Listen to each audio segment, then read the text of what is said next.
What's the creepiest urban legend you've ever heard? Yeah. Story That 1. means In the really northeast nearby. U.S., there's a story about the woods Yeah, people, true. or man of True. woods. When you're think it's driving along a Savannah to road in the left, to woods and right. catch a glimpse of what looks like a person in the corner of your I eye, hate Savannah Village. but when you look directly at it, it's Bro, the gone. dark- They or say like you the might have snow encountered a man villages? of woods. I forget They what- are there's masters two of snow camouflage villages. and The can one sense when someone is the one looking with at them. igloo. Like, they have They so come many to a halt gems. so you can't Wait. detect any movement. Like, actually It's insane. speculated that they wear bark, mud, moss, and grasses to blend in. They're supposedly human, but extremely Sure, simple-minded, that is true. barely verbal. They're very small in stature and mostly avoid contact with civilization. Nobody knows where they live or gather, Ooh, look at but this they kid. usually move on if there's too much activity get, around. um, They're get also chilled right peaceful. away. Around And then some go check on the farmlands, they will village do very simple Fucking chores at hell, night what a or dick. off in the distance. They may We're sweep a gonna barn floor die. or stack some wood, but anything more Bro, complex there's is so beyond many them. that spawn now. They do I it in took one the other exchange for day, being left alone and while they I'm sleep not in the even barn joking, for a like, night, probably 30 or of for them. some bread and Look at this vegetables place. left out for them to find. We're going down They've there. never been known to Let's do it. steal or harm Right, animals or let me livestock. cut again. Story 2. So, I had a football Let coach me back in crack high the school cat. who was also one of my Yeah, teachers I'm for a gonna shoot you. semester. Yeah, look, you need more He food. told us one story that freaked Get us back all up. out pretty badly. 2 pork And, chops He had a and- coaching job at a small college in Yeah, and I get Montana stoned for when he us. was much Go back up, younger look and newly for- married. He said that after practice one evening, he was making his long commute home, and the route ran alongside fields of hay, Give me that grain, stone for or the something 3 similar. tools. Dude, do you know how Since it long was Devin's late been summer following or me for? early fall, it wasn't even close to dark yet. His car was an old beat-up truck with just a bench Follow. seat. 3 years. Anyway, he's driving along when he Follow sees a the hitchhiker on the shoulder. This being back in the day and in small-town Montana, my teacher pulled over 3 to let years, the 4 guy months, in 22 without a days. second thought. The That's man was crazy. described as wearing a really old, outdated everyone. style of Can't suit, give mutton. not quite a zoot suit, Yeah. but styled similarly with a baggy cut. Back He when also you had a used to big, dig in your stylish hat. This guy looked like he was from the 1940s Yeah, and like the first sort of day. like a pimp. My teacher thought it was odd that he was so overdressed, considering how hot it was out. 6, But maybe 7. that was the only clothing he had. So, Yo, the guy gets in next to my teacher you're without a gonna go word. there. The teacher asks him where he needs to go, Fuck, no, and the there's guy so just many. points forward. The teacher drives on. Later, he Yo. tries making small talk, Food and come back. but the man won't Look at this respond or mountain. even acknowledge him. Idea. Oh my. He just pulls his hat down like he's sleeping. Out of nowhere, the guy tips up his hat, looks out the window and says, "Stop the car now." My teacher pulls over and lets him out, not wanting to upset a possibly unstable person. The guy stands on the side of the road for a moment, then, in a dead sprint, runs off into the field beside the road until my teacher can't see him anymore. The crop was fairly tall. He waits there a while, thinking maybe the guy had to relieve himself and didn't want to do it near the road. Why are you laughing? After Is waiting it long that I told enough, you my it's funny? teacher gets back in the Make me truck and laugh? begins accelerating. The thing about really old trucks is that they don't accelerate very fast. As he gets back onto the road, he looks in his rearview mirror to check for a safe You merge. have 2 furnaces? There aren't any Yeah, cars in sight. okay. But what he I put does in see the is the fucking- where are hitchhiker on all fours like an animal, Cow. I have a lot running, of food. maybe I crawling, have a lot. after the truck at How an much is a inhuman lot? speed. Meanwhile, the truck begins to fishtail as he tries to 20 speed up. pieces of food. His eyes stay glued to the mirror, watching the man chase but after that's his enough for vehicle. right now. Eventually, he gets up to Devin, what you speed and gonna loses do? sight of the So guy. Good, it's so When he bad. finally stops at a gas station to use a payphone, he calls his wife to tell her the story and to lock up the house. She thinks he's just messing with Why are you her, laughing? especially since a co-worker of hers had recently told the exact same story. Apparently, it's a well-known urban legend in that town. She thought people were just teasing the new girl at work who had to drive home alone at night.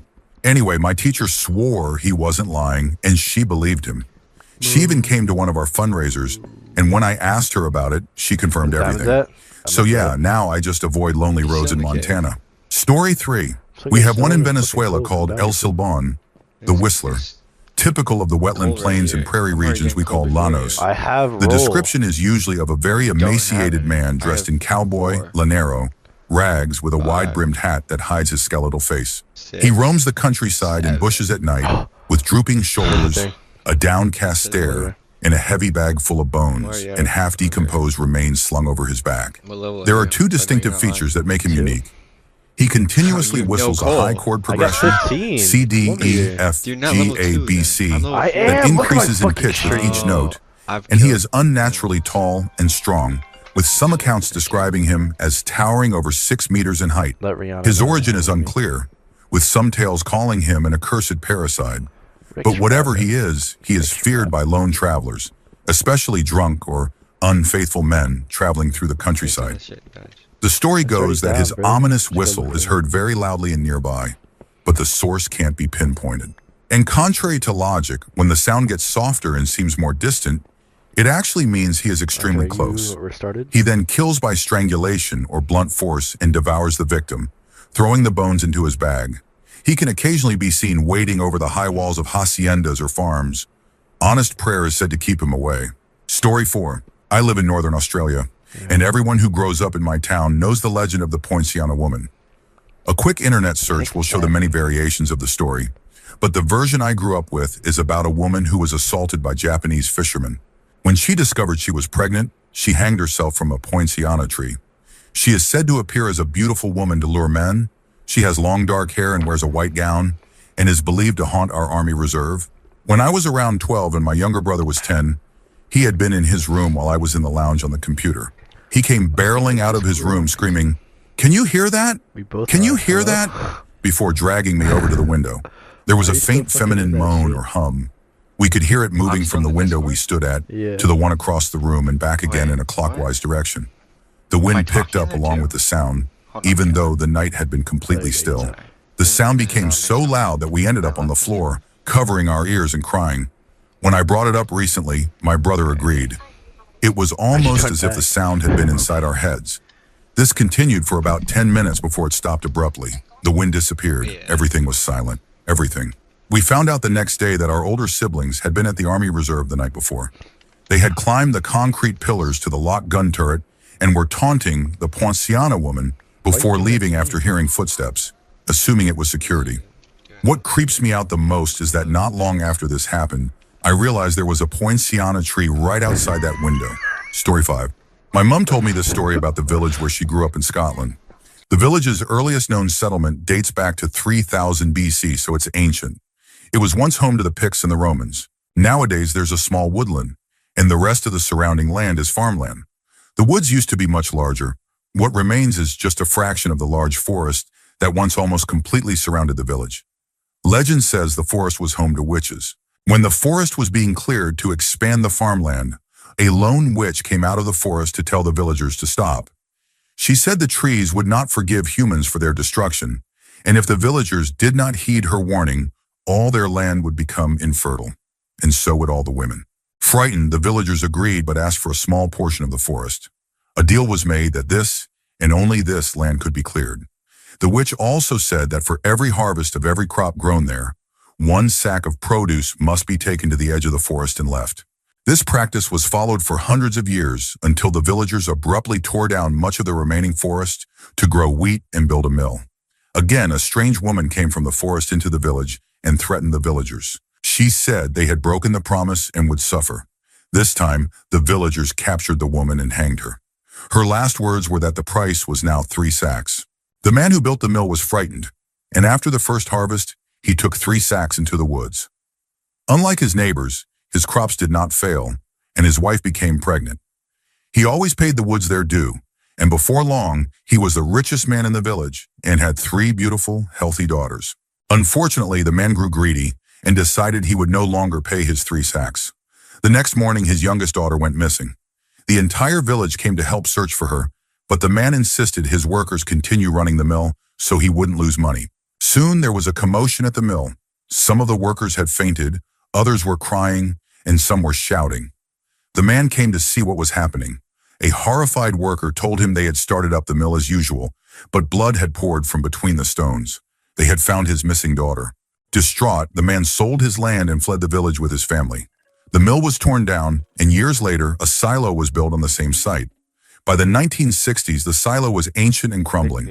It was rumored to be haunted, either by the farmer, his daughter, or the witch, sometimes all 3. This part is my mom's story. One day, she and her friends made a bet to see who could spend a night in the silo. One boy, who was always bragging about his bravery, volunteered. Between them, my mom and her friends conspired to keep this a secret from their parents by lying about camping in each other's gardens. That evening, the boy, John, climbed to the silo loft, and Mom and her friend gave him a bag of food, a blanket, and a torch. They told him they'd be back in the morning, but they were actually planning to return later to scare him. They waited a few hours and snuck back to the silo, but alarmingly, they could hear John sobbing and crying for help. They found him quite a distance from the silo, dragging himself along on his stomach. John had jumped from the silo loft and broken his ankles. He was carried back to his parents' house and taken to the hospital. After the inevitable week of punishment, my mom was allowed to visit John.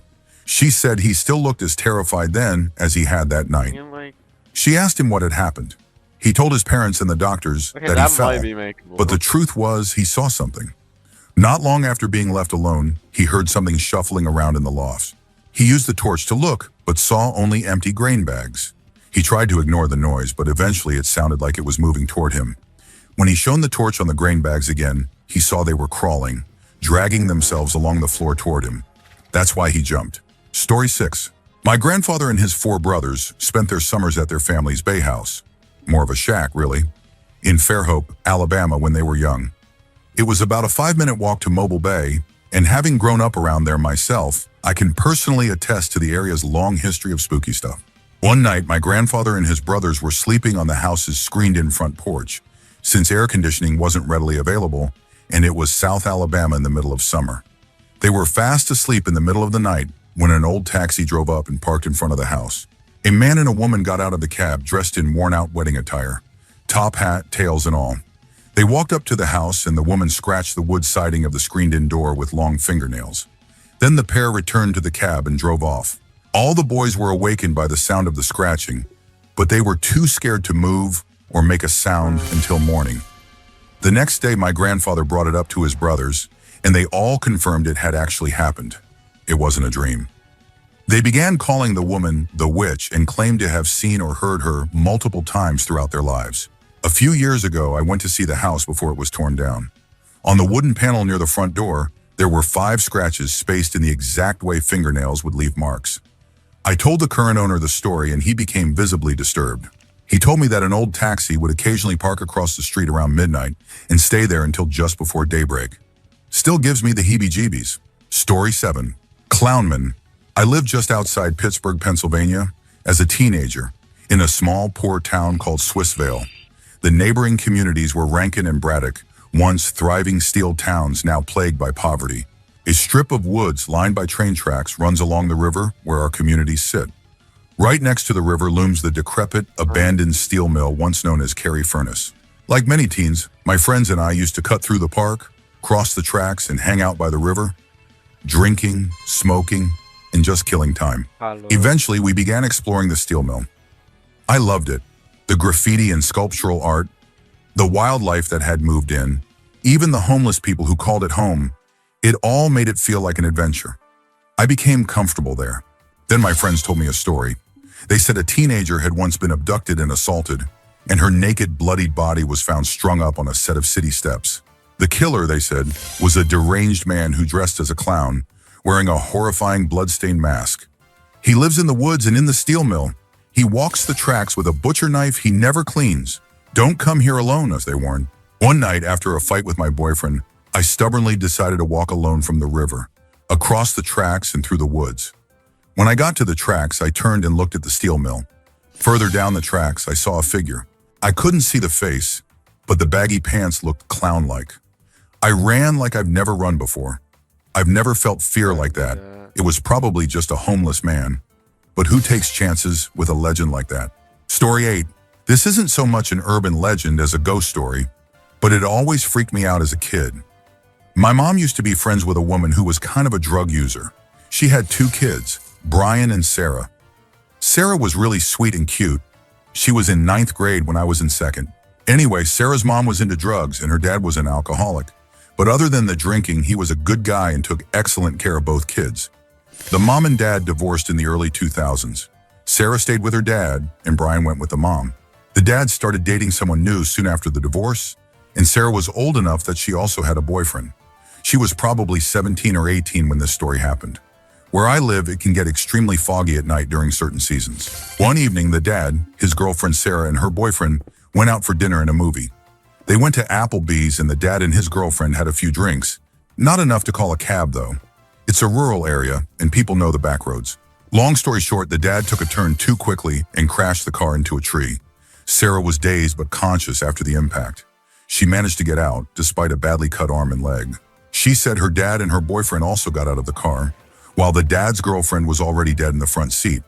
Her dad told Sarah and her boyfriend to go get help while he stayed behind to try to help his girlfriend. Sarah said that she and her boyfriend climbed up the embankment to the road and ran half a mile or so to the nearest house. The police later confirmed this by following Sarah's blood trail. She said she kept collapsing, getting tired from the blood loss, but her boyfriend kept helping her up and telling her to stay awake. Eventually, she made it to a house and knocked on the door. The residents called 911, and the paramedics arrived just in time to stop her from bleeding out. Sarah kept begging them to go help her dad and boyfriend.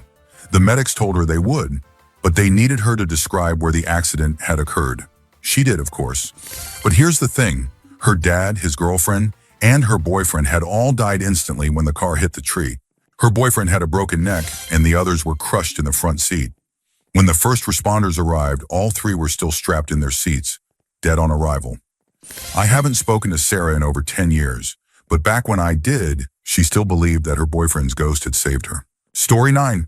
There's a local legend about a campsite I used to visit here in upstate New York. The story goes that a man called the H-Man lives in the woods near the site. Years ago, a group of Boy Scouts camped there, and one of the boys went missing. They didn't find him until they were packing up to leave. As they were cleaning and collecting their belongings, they discovered the boy, dead under one of the mattresses with an H carved into his chest. The legend says that when the H-Man kills campers, he carves an H into their chest. Growing up, all of us kids who camped there were terrified of him. We were told that if you hiked far enough into the woods, you could find his house. Well, there is an abandoned house deep in the woods. We found it once. I was terrified. The creepy part was that there were no roads or paths leading to it. It was just a lone, abandoned house sitting in the middle of nowhere. If you ever go camping in Minerva, New York, keep an eye out for the H-Man. Toriten. One of my friends told me this a long time ago. She heard it from someone else, of course. A group of high school friends made a bet involving a local haunted house. One of the guys said he could spend the entire night inside without leaving. His friends agreed, but insisted he be tied to the upstairs banister with a rope, just to make sure he didn't try to sneak out. He agreed. They tied him up and left. The next morning, they returned to get him. He seemed a little dazed, but said everything was fine. He won the bet and collected. Life went on. The friends graduated, went off to college. Everyone except the haunted house guy. He stayed in town, hopping between dead-end jobs and growing more reclusive over time. Eventually, they all lost touch with him. Then came the news. He had taken his own life. Everyone was shocked. But what horrified them most was learning that he had used the same rope they tied him with that night in the haunted house. Story 11. This might get buried, but it's worth telling. Buckle up. Back in college, one of my friends lived about 20 to 25 minutes outside of town, halfway between our college town and a smaller nearby town. One Sunday night around 10 p.m., they heard an unexpected knock at the door. One of the guys checked the peephole and saw a woman. Something felt immediately off, so he grabbed his gun before answering. The woman was filthy and disheveled. She immediately pleaded to be let inside. Hesitantly, they allowed her in and asked why she was 10 miles from the nearest town, knocking on their door at night. Frantically, she claimed that people were chasing her because she had run away from a cult that had been systematically abusing children for decades. One of the guys didn't believe her until she pulled out a stack of disturbing Polaroids. Each one showed a different child posed in front of a bookcase, almost like a mugshot. She insisted the cops were in on it and begged them not to call anyone. She said she just needed a ride to the bus station where she could meet an attorney she had been in contact with. She didn't want money, just a ride and silence. For whatever reason, my friends agreed. One of them gave her his number and asked her to update him later. They dropped her off at the Greyhound station and returned home. But almost immediately, paranoia set in. They decided to call the police. A couple of sheriffs and officers from the neighboring town showed up. They asked questions. What the woman looked like, where she went, what she said. My friends lied. They said they had just dropped her off in a grocery store parking lot. No mention of the cult, the Polaroids, or the kids. The cops took their statements and left, but two officers from the smaller town came back later that night. They were much more aggressive, grilling the guys about every detail. What the woman said, where she was taken, why they helped her.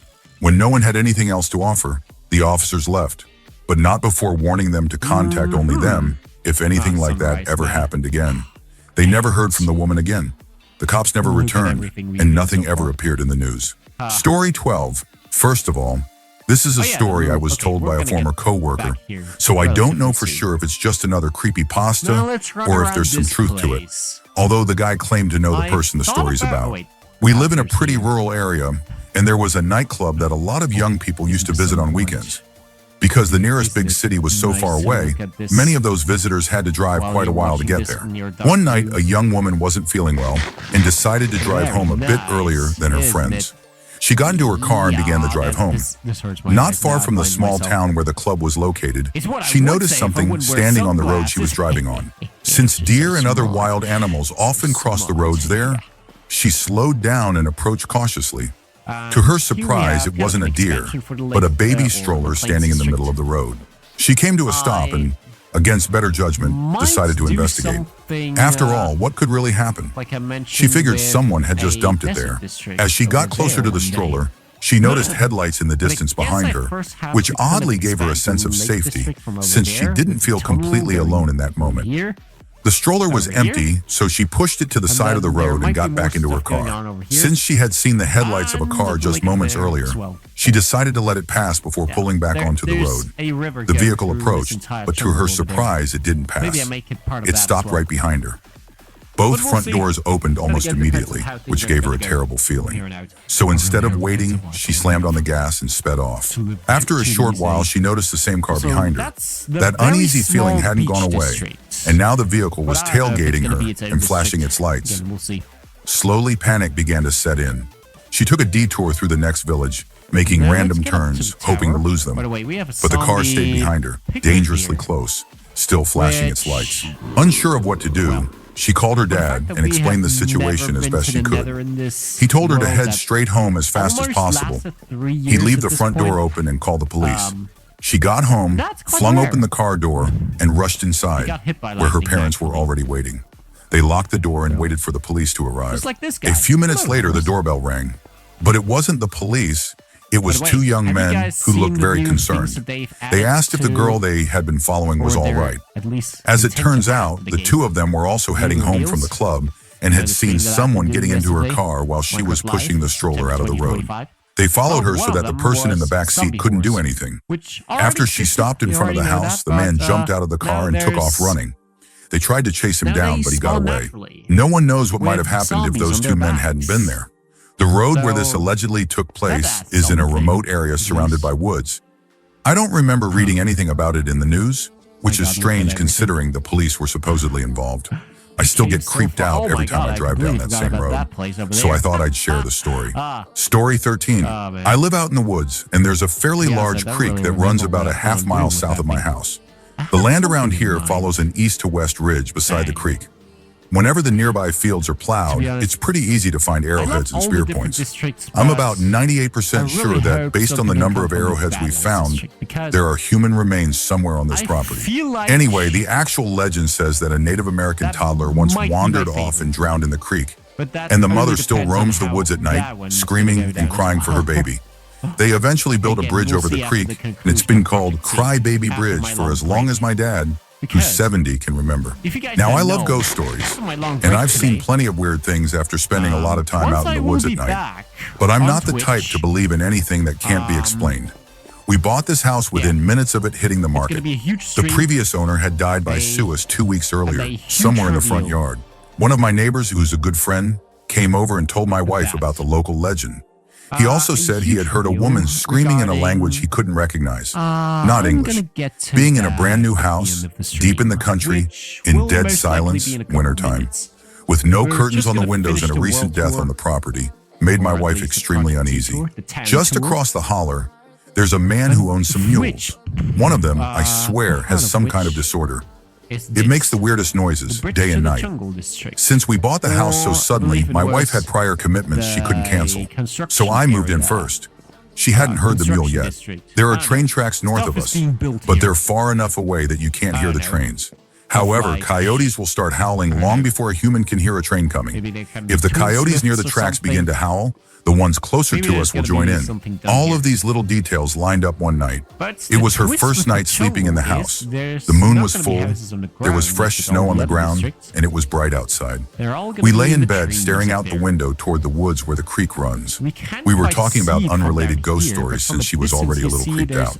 Then a train must have gone by because suddenly every coyote in the county started howling.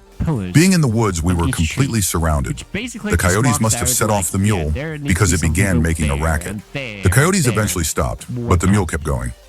My wife had the most terrified expression I've ever seen.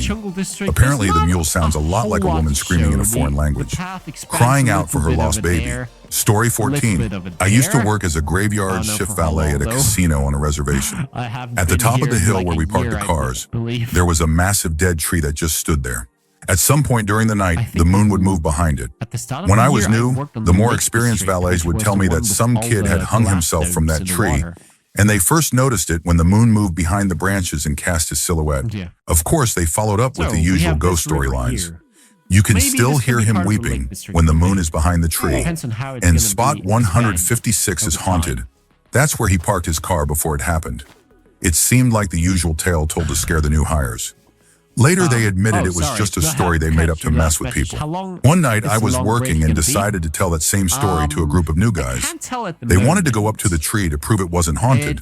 We hiked up to the tree, and once we got there, we started hearing noises. The sounds were coming from inside the tree. Everyone stopped about 10 feet away, listening carefully and trying to figure it out. Then one guy, braver than the rest, used a walking stick he had picked up to tap the tree. The tree was decaying, so when he hit it, the stick broke a hole in the trunk. That's when we saw the source of the noise. A swarm of flying insects, cockroaches, burst out of the hole. A few centipedes came scurrying out, and we saw tarantulas and what looked like snakes too. Probably rattlesnakes, considering the area. We all sprinted back down to the valet hut, checking each other for bugs and laughing it off. The next morning, one of our valets went to retrieve a car parked in spot 156 and found a 12-foot rattlesnake resting underneath it, rattling as he approached. It's illegal to kill them there, so someone had to come and remove it. After that, everyone started to believe the story. Later, our manager confirmed that at least 2 people had, in fact, died by sewage from that tree. Story 15. In San Antonio, there's a story about a school bus that once broke down on a set of train tracks. After getting stuck there, a train came barreling down, and before any of the children could escape, it collided with the bus, tragically killing everyone on board. It was such a devastating event that nearby streets were named after the children who lost their lives. As you drive past a mental institution, you'll find yourself on roads named after those children, and eventually you reach a hill. At the top of this hill, the road meets the train tracks. According to the legend, if you park your car on the tracks and put it into neutral, something strange happens. For an added effect, you can sprinkle white powder on your bumper before the experiment. After a short wait, your car will start to move all by itself, off the tracks. What makes it especially eerie is that your car doesn't roll down the hill, it rolls up the hill. When you check the white powder, you may find small fingerprints left behind. These prints are said to belong to the children who died in that wreck. Their spirits are believed to push your car off the tracks, to save you, just as they couldn't be saved. Story 16. In a quiet, rural area in upstate New York, a string of murders occurred that no one was able to solve. Victims were often found in places where they had appeared to be relaxing just moments before their deaths, completely unaware of what was about to happen. One night, a young woman was staying at her mother's summer home. Before bed, she decided to lie down on the couch and watch some TV. She began to doze off, but suddenly opened her eyes and saw a man's face staring at her from just outside the window. She screamed and immediately called 911. Police arrived within minutes to search for the suspect, but they were puzzled by what they found. The window overlooked a lake with an artificial sandy shore, yet there were no footprints. Nothing suggested anyone had stood outside. A few days later, a man was apprehended and interrogated. He was tied to at least a dozen murders, and detectives quickly identified him as a serial killer who targeted victims in their sleep. When asked about the attempted murder involving the young woman, they asked how he escaped without leaving any trace. Already tied to the other crimes, he calmly confessed. He hadn't been outside the window that night. What the young woman saw was not a face outside. It was his reflection, because he was already inside Ok. the house, standing behind the Je ne vois. couch, waiting for her to fall asleep. Comment on a Story ça? 17. C'est pas possible. In Waco, Texas, just outside Cameron Park, there lie the ruins of what locals call the Witch's Castle. The legend goes that back in the 1800s, a woman living there was believed to practice dark magic. She allegedly sacrificed children, black servants, and even people's pets. Rumors swirl that she performed black magic and all sorts of evil rituals. Eventually, the townspeople had enough. They revolted, marching into the woods to the castle, where they locked the woman inside. They then set the structure ablaze and tore it down, burning her alive. As she died, she cursed the people, their descendants, and all of Waco. When my grandparents were young, the ruins were open to the public. But over time, they were closed off and separated from the main park. Even now, though, there are secret paths that lead to it. At the entrance, you'll see an eerie graffiti clown painted on the gate. That's where most people stop, because it's pitch black and seriously creepy. But if you continue along the wooded trail, you'll eventually find the ruins. I've been there myself, and I even urinated on the site. Nothing bad has happened to me yet, I think. One time some friends and I went there and noticed something strange. Just by the clown gate, there was a dead tree. Someone had tied dozens of apples to the limbs using fishing line. Every branch had an apple hanging from it. It was one of the weirdest and creepiest things I've ever seen. Story 18. In my country, when someone gets lost, people say something that roughly translates to being seized by led around. What is this lead around? Oh, nothing major. Just something that makes you walk in circles. Except there are also stories of people who encountered some innocent creature, like a child or a dog, and followed it. Then they got tired, sat down to rest, and woke up the next morning just a step away from falling into water. Seems suspicious, right? Well, I Googled it. Turns out its main goal is drowning unsuspecting travelers. It confuses people mentally so that they begin doing strange, pointless things. They lose their sense of direction and can't perceive their surroundings, which allows this force to lure them to bodies of water. It's said that for some people, it is their fate to drown. Lead Around somehow knows this and will try especially hard to complete that destiny. Some stories even claim it can become violent if it's close to achieving its goal. Story 19. I'm really late to the party, so this will probably get buried. But my home county of LaPorte is pretty much only known for its connection to an infamous serial killer. Belle Gunness, the Black Belle, was a Norwegian immigrant who moved to Chicago. She became known for scamming insurance companies. When her first husband's business failed, she burned it to the ground and collected a hefty insurance payout. Belle clearly saw how easy it was to profit from tragedy, and her twisted mind made the jump from insurance fraud to murder. Her first husband died under mysterious circumstances, and she used his life insurance money to buy a farm in LaPorte. She began placing ads in Chicago newspapers, seeking Norwegian immigrants to come settle down with her. This seemed appealing.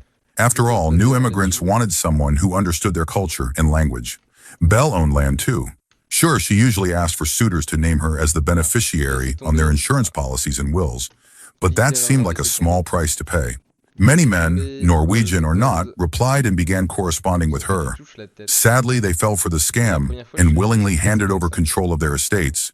But once they moved in with Belle, they were never heard from again. Many were unwed, lonely men, so few people noticed their absence. Friends and family probably assumed they were enjoying their new lives and didn't return home. The grisly truth was that Belle murdered them and buried their bodies in the hog pen. The disappearances remained unnoticed until something brought Belle under suspicion. Her farmhand, Ray Lamphere. He had helped her with many of the murders and had fallen in love with her. When Belle rejected him, she fired him and convinced a local judge he was mentally unstable, ensuring that if he ever accused her, he wouldn't be believed. Eventually, Lamphere decided to get revenge. He trapped Belle's family in their house and set it on fire. Only her newest farmhand escaped the blaze. What followed became etched into local history. Investigators searched the ruins for remains, and around the same time, Astley Helgelien, whose brother Andrew had vanished after corresponding with Belle, arrived in LaPorte with suspicions. Investigators made a horrifying discovery on Belle's property. They began digging and found body after body. Most were men who had answered her ads. She had murdered them all, collecting what money she could just to pay her mortgage. Her disregard for human life was staggering. She literally killed men to keep her house. And then it got even darker. A woman's body was found in the burned-down farmhouse, but its measurements didn't match Belle Gunnis, even accounting for fire damage. Worse, the body contained lethal levels of poison. This raised suspicions that Belle had used another woman as a body double. Several girls and women had also died on her farm, so she may have used one of them to fake her own death. Many believe she convinced Lamphere, possibly using manipulation or intimacy, to burn the house down and help her escape. She knew it was only a matter of time before someone came looking for the men who had disappeared. After the fire, people claim to have seen someone matching Belle's description in the area for years. The body in the ruins was also missing its head, making identification impossible. A convenient and suspicious detail. To this day, many believe Belle escaped. And here's the part that personally gives me chills. I worked at the county museum for a time. We had a whole section dedicated to Belle, including chilling artifacts from her farm, and even a piece of the original shed. Our most prized possession? The skull of Andrew Helgalian. Yes, we had an actual human skull in a display cabinet, and that wasn't the only one. One time I was looking for a TV manual for a video exhibit and stumbled across a skull in a basket, forgotten in a cabinet. At first I thought it was just a Halloween prop, but when I pulled it out, I saw the tag. It was the skull of a Native American, exhumed from a nearby farmstead along with other artifacts. There I was, unknowingly holding the 200-year-old remains of a real person, playing with it like Hamlet. When I told the curator, she just said, "Oh, I thought we lost that. How do you lose a human skull?" Story 20. I'm late to the party, but here goes. So the deal is, I come from a small town in Iceland, about 200 kilometers from the capital, Reykjavik. The town is called Vik, and on each side of the town are vast black sands through which the main road runs. The only way in and the only way out of town is through those sands. The black sands stretch from the sea all the way up to the mountains. Around the 1800s to 1900s, the coastline was a popular fishing spot for French fishermen who mostly fished for cod. It's estimated that around 400 of the boats that fished along the coast ended up stranding. Some of the stranded fishermen survived, but most did not. So a lot of men have died down there over the centuries. There were also passers-by who got lost in the fog or died from the sudden and harsh winter storms that can appear out of nowhere. Shallow valleys still cross the area, remnants of ancient glacial streams, most of which have dried up. There's one particular valley called Dragala, which roughly translates to Ghost Valley. In winter, we only get a few hours of daylight, meaning the nights are long and cold. I've heard from many different sources that people who drive through that valley alone sometimes encounter unwanted hitchhikers, ghostly figures that seem to appear out of thin air in the passenger seat. They don't speak, just stare forward, and then vanish the moment the car crosses out of the valley. I used to drive that route every weekend for 4 years, and luckily, I never saw anything myself. I'm not usually the type to be rattled by urban legends, but this one always got to me. Driving alone through the middle of nowhere, going down into that valley, I would always catch myself speeding way over the limit when I reached the other side, just in case. Story 21. This is a story I heard when I was a child from my grandmother about her relatives who lived in rural China a long time ago. I've never shared this with anyone and had almost forgotten it until now. So thank you, Reddit. This feels like the right place to begin. Back during Chairman Mao's era, everyone was very poor, and resources were scarce. In China, like in many Asian societies, the eldest child carries greater responsibilities and is expected to look after younger siblings. This one family had constant arguments. The older daughter felt she was being treated unfairly. Any small possession they had was always given to the younger daughter. After each fight, she would run away from home and cry beside a nearby pond. The pond was known for being a place where several people had taken their lives. Locals believed it was haunted. Her parents dismissed her actions as attention-seeking. One night after a particularly bad fight, her parents had given her clothing to her younger sister without asking. She ran out and never came back. In the morning, her body was found in the pond. The clothes she was wearing were neatly folded beside the water. She had cherished the little clothing she had and couldn't bear to let it be ruined. There's an old Chinese belief in shui gui, water ghosts, and ti shen, replacement body.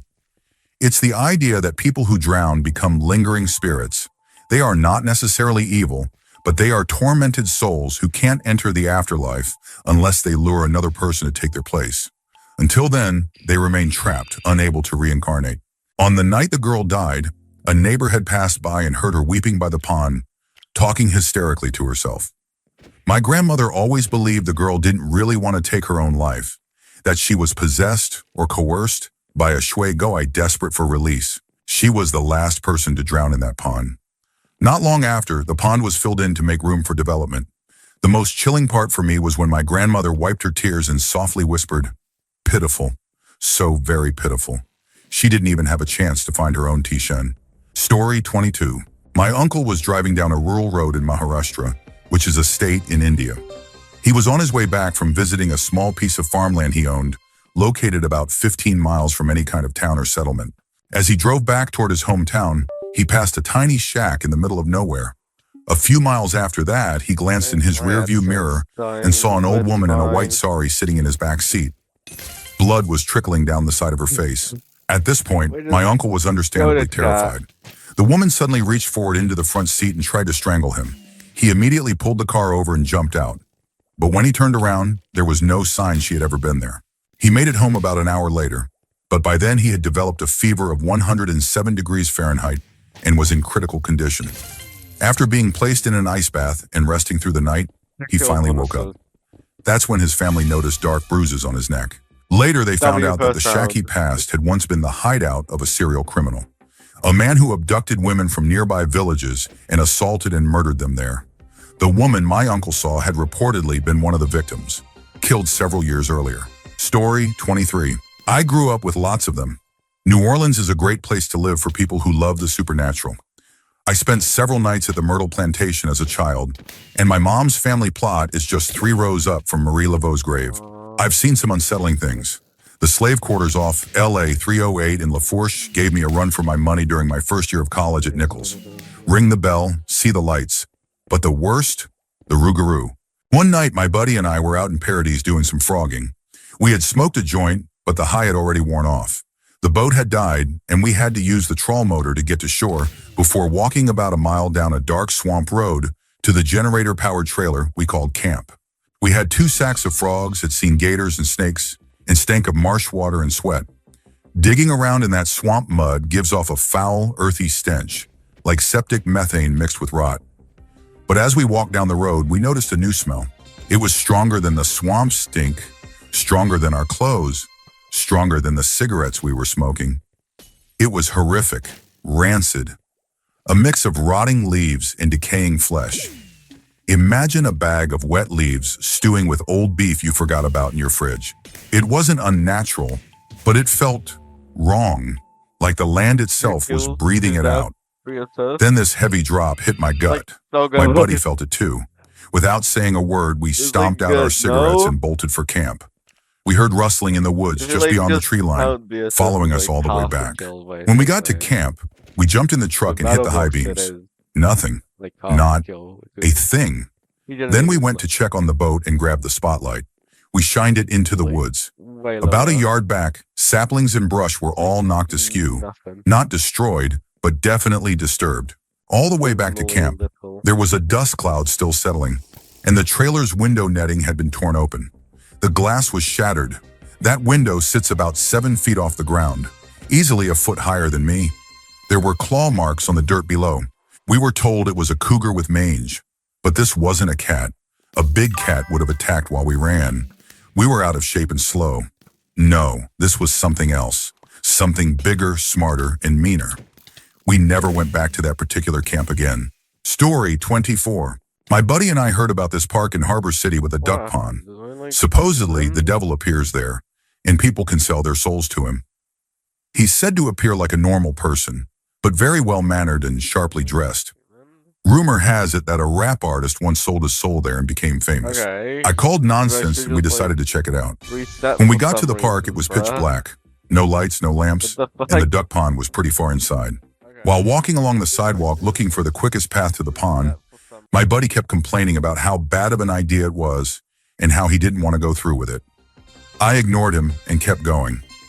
I'll admit the whole place had a creepy vibe, but honestly, I was more worried about getting jumped or mugged than running into anything supernatural. As we walked, things got oddly quiet. I looked behind us. No cars on the street. It felt weird, but I brushed it off as a coincidence and kept walking toward the park. My buddy was still freaking out, ranting about how sketchy it was and how many gangs and homeless people were known to hang around I there. would like Eventually, I got fed up and said, nice. okay, forget it. Let's just go back to the car. I think I We like started got walking to back. a I was still scanning the park, trying to find an entrance. Then my friend stopped, looked at me and asked, did you really want to go in there? I said yes, that I still did.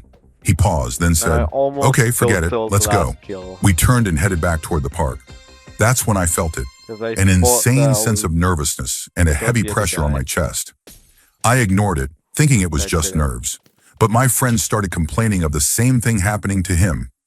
I still thought it was in our heads until the animals started reacting. First, the ducks. They started going off like crazy. It didn't sound like normal quacking, more like distressed shrieks. Then I saw the winding path that led to the pond. As I focused on it, we noticed rats, dozens of them, bolting away from the pond. We looked at each other, totally confused. Then came the skunks, 3 or 4 of them racing toward the street. A couple of opossums jumped out of a tree near us and ran in the same direction. Moments later, birds in the trees started chirping wildly, all around us. It was surreal. I froze, trying to make sense of what was happening. And then I saw it. At the end of the path, there was an archway and a bench. I focused my eyes, and that's when I noticed the ember of a cigarette. It moved, rising and falling, as if someone had just taken a drag. I followed the ember and saw a puff of smoke rise into the air, and then the faint silhouette of a person on the bench. I could make out the outline of his body. My heart started pounding, adrenaline hit, and then came a deep, dark fear. Not just nerves. This was something primal. My body was screaming at me to leave. Every part of me said, don't go in there. And yet part of me still wanted to approach, wanted to see who or what it was. I turned to my friend and said, there's someone there. Devil or not, the guy might be armed or dangerous. I don't want to risk it. He agreed. We turned back toward the car. As we walked away, the animals went silent.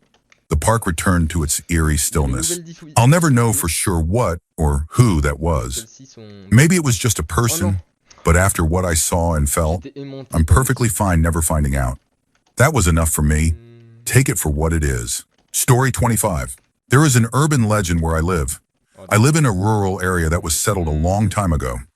The story goes that in the days of the first settlement, there was one teenage girl who was very into the supernatural and began to experiment with witchcraft. Around the same time, several villagers began to notice that strange things were happening. That year, the harvest was bad, several people fell ill, and a young boy even died. The villagers, overwhelmed by their misfortunes, began discussing possible causes, and eventually it came out that a teenage girl had been experimenting with dark magic. The villagers became enraged and rallied to have her burned at the stake. They asked if she had any last words. She requested that her final words be engraved on her tombstone, and then she recited a long speech. Those exact words were placed on her tombstone. It is said that anyone who reads the inscription out loud at her grave will experience misfortune shortly afterward. And if someone curses her name, it is believed that any nearby church will catch fire. I've actually visited this grave. I don't believe in the supernatural, but I can't explain what happened that night. My friends and I had been telling ghost stories beforehand, so we were all a bit jumpy. We approached the grave close to midnight. There was a horse farm nearby, and we could hear the horses whinnying. The moon was full, so it was surprisingly bright out. We reached the grave, and one of my friends read the tombstone aloud in full. At first, nothing happened.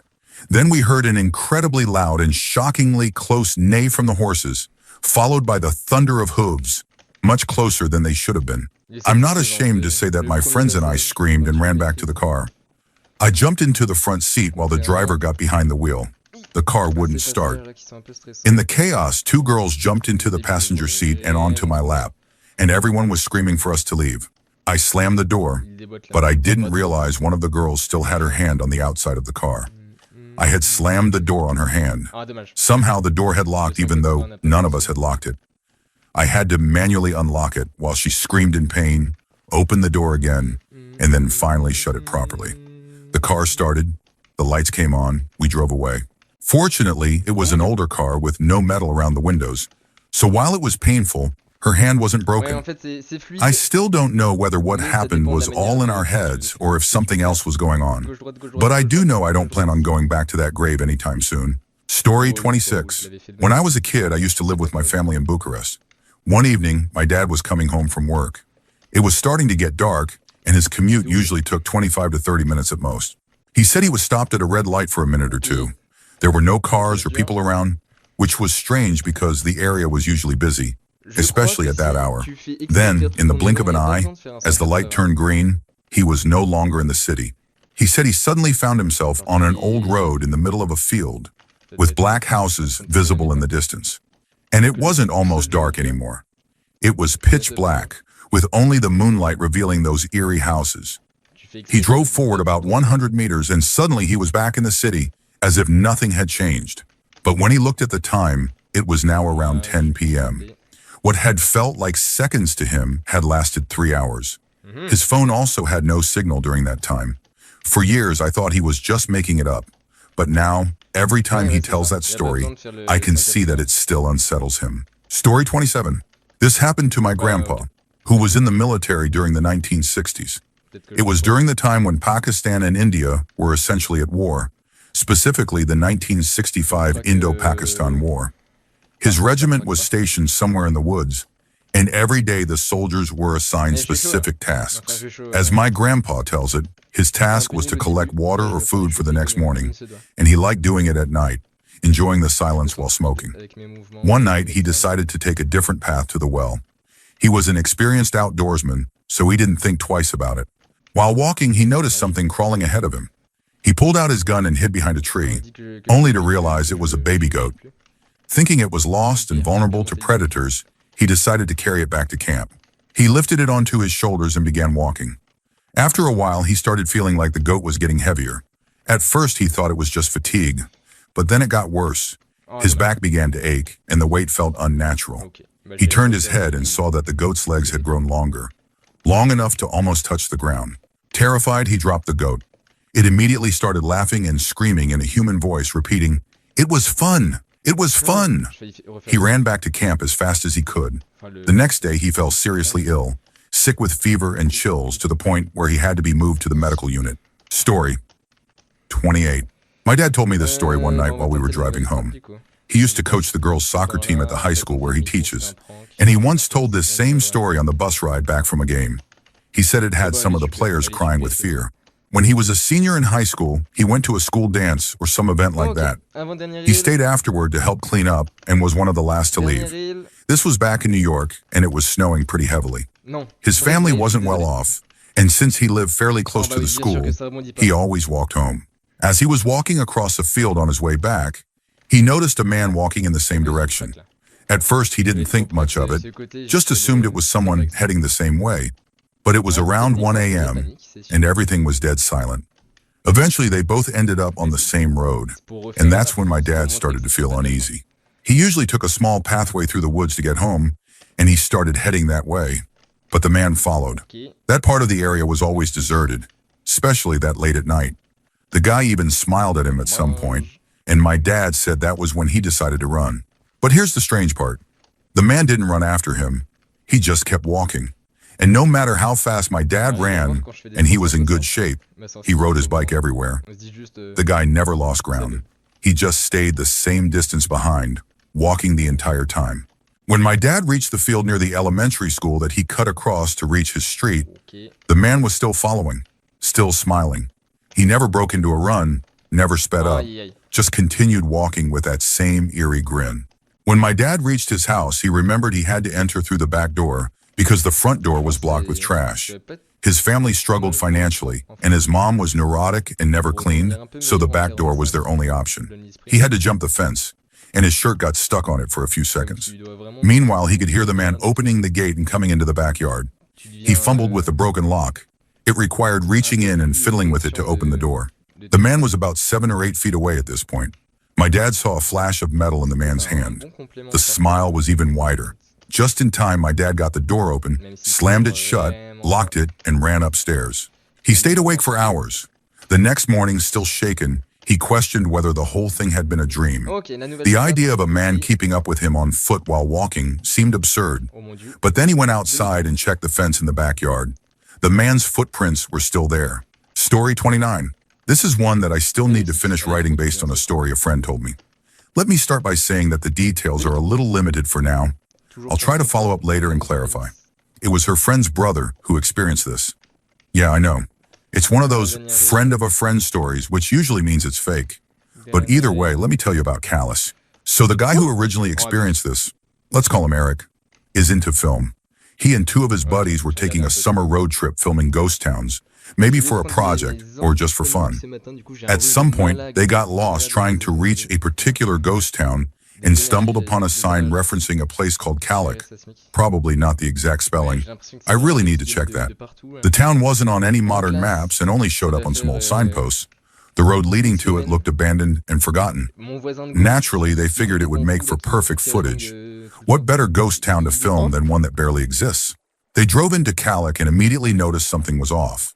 They had already visited several ghost towns Sketty before, is a pretty good option. but this one felt different. A lot of the pasta dishes It wasn't that it was preserved or well-maintained. Lately, there was I've been just something having, strange a about lot it. Of, like, It didn't seem as I've old been or making, decayed like, as the lemon others. pepper chicken, Yet not a where soul was in you sight. kind of like Just marinate buildings, chicken for a couple wind, hours, and like, silence. or up to a day. While driving through, they passed a house that had a statue of like a man in the front yard. A container. It wasn't labeled so and had clothing that looked oddly modern. Eric glanced at it but didn't think much of it at the time. Some other, like, spices. However, add, like, as they drove past, powder, he got a powder, strange feeling and want. looked back. And then, he swears the statue turned his head and watched the car leave. Still, like I said, he shook like it 5 off. hours or up Just to a statue, day. right? And then Eventually, they reached the far end of town where there was a large farmhouse and an enormous barn. Because I've been It trying struck to, them like, as up my odd. protein intake. There was no sign of livestock or fields nearby. Curious, they decided to take a look inside. The barn was empty except for one thing. A small white box in the middle of the But floor. lemon pepper chicken is It looked probably my pristine favorite and type totally of out of chicken, place. I've decided. It was the kind of I box wish you'd I did expect have at a a kid's grill birthday for it, party. but I do not, Way too clean to unfortunately. belong there. They didn't stay long.